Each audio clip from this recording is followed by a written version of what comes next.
आप सभी का स्वागत करते हैं अपने YouTube चैनल भाषा विद लवकुश पर। आज हमारी जो चर्चा का विषय है, कल हमने चर्चा की थी रसों पर, और उन रसों में हमने रस क्या है इस पर चर्चा की कि जो आनंद है वही रस है।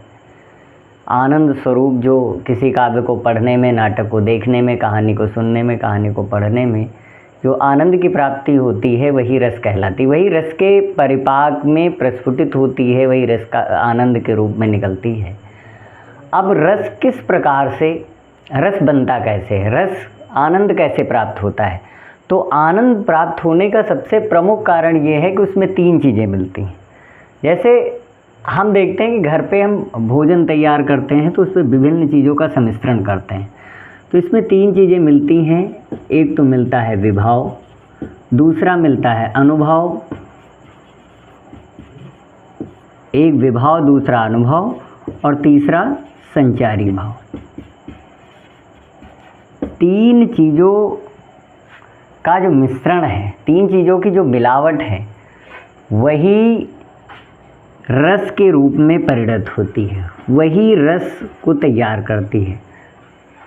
अब विभाव है क्या? विभाव का मतलब है कि जो कारण व्यक्ति, पदार्थ व परिस्थितियाँ दूसरे व्यक्ति के हृदय स्थायी भाव को जागृत तथा उद्दीप्त करते हैं।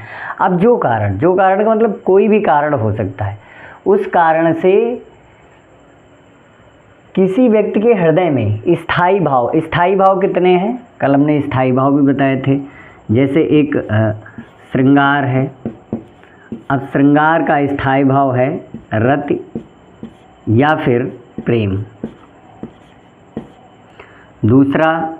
दूसरे का स्थायी भाव जैसे हास्य का जो स्थायी भाव है वो है हास। करुण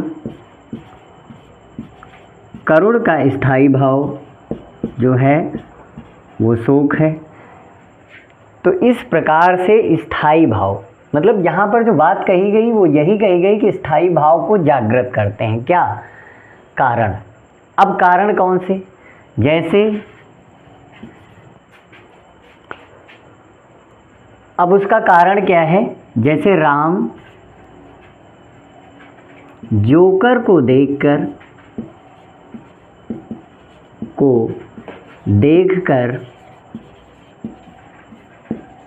हंसने लगा।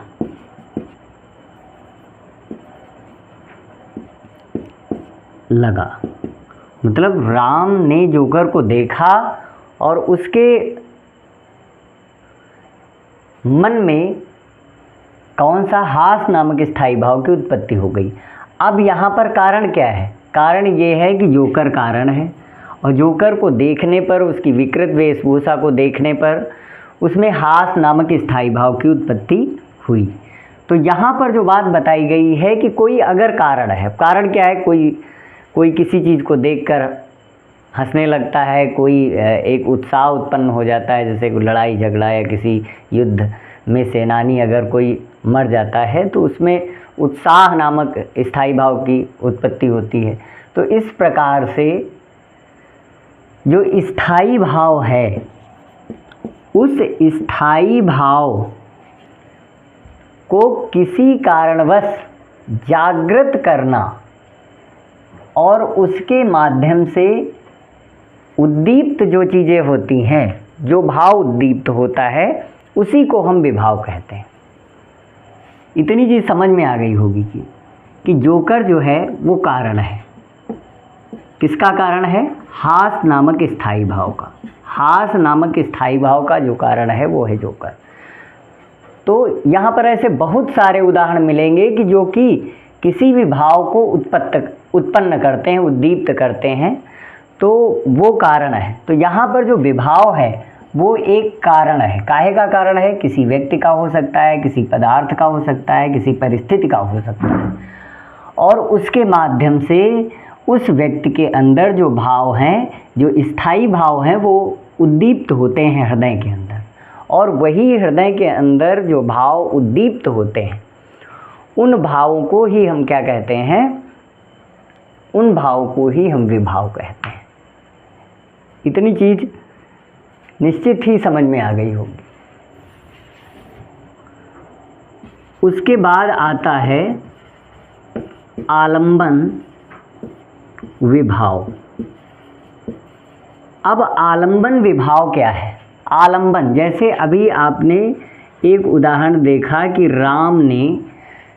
राम जोकर को देखकर हंसने लगा, तो यहाँ पर वही उदाहरण सार्थक होगा कि राम जोकर को देखकर हंसने लगा। अब यहाँ पर एक आलंबन विभाव होता है, एक उद्दीपन विभाव होता है। उद्दीपन विभाव, आलंबन विभाव और उद्दीपन विभाव। अब आलंबन क्या है? आलंबन जो है वो जोकर है। आलंबन का मतलब यही है कि जिसके कारण, जिसके माध्यम से हमारे अंदर भाव की निष्पत्ति होती है, भाव उत्पन्न होते हैं, वो क्या है? जोकर है। अब किसके अंदर उत्पन्न होते हैं? ये है राम। तो राम जो है, राम उद्दीपन विभाव है। राम क्या है? उद्दीपन विभाव है, जबकि जोकर आलंबन विभाव है। आलंबन विभाव है।